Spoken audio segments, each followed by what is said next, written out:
అందుకే ఇక ఆయన పేరు ఏం పెట్టినట్టుగా నేను ఇట్లా లాభం లేదని చెప్పి మనోని పేరుగా అల్లుడు భీమవరం కదా, అందుకే ఈయన చిట్టినాయుడు పేరు కూడా భీమవరం బుల్లోడు అని పెడితే అయిపోతుంది. ఓకే వెలుగు భీమవరం బుల్లోడు మనకు నీతులు చెప్తున్నాడు. అరే ఆంధ్ర అంటే మరి ఆంధ్ర వల్ల ఓట్లు కావాలి, ఆంధ్ర వల్ల చుట్టు తిరగాలి, కానీ మళ్ళీ ఆంధ్రాని మాత్రం నేను పోయి చదువుకుంటే నీకు నచ్చినది, నీకేం బాధ అవుతుంది నాకు అర్థం కాదు. ఇంకొక మాట నాకు అర్థమే కాదు.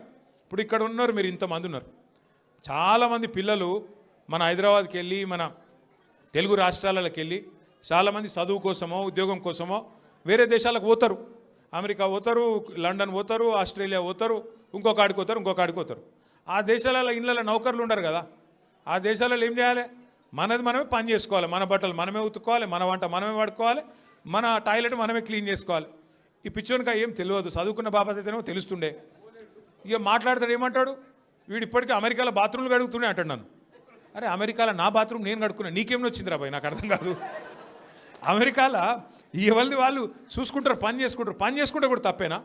ఎవరి ఇళ్ళలో వాళ్ళు బాసాన్లు తోముకుంటే తప్ప, ఎవరి ఇళ్ళలో వాళ్ళు బట్టలు ఉతుకుంటే తప్ప అంటే మరి మా ఆడపిల్లలు మీరు అందరు ఉన్నారు, ఇంటి పని అంతా మీరే చేస్తారు, మరి ఇంటి పని మొత్తం మీరు చేస్తే తప్ప అది? అట్లా మేము కూడా చదువుకున్నప్పుడు అమెరికాలో ఇంట్లో ఎవడుంటాడు మరి? ఎవరి పనాలు చేసుకోవాలి, ఎవరి గిన్నెలాలు దోముకోవాలి, ఎవరి బట్టలాలు ఉతుక్కోవాలి, ఎవరి టాయిలెటాలు క్లీన్ చేసుకోవాలి, తప్పేమున్నది అలా? దాన్ని పట్టుకొని టాయిలెట్లు క్లీన్ చేసేటోడు నీ లెక్క సంచులు మోయలే, నీ లెక్క దొంగ పనులు అయితే నేను చేయలే.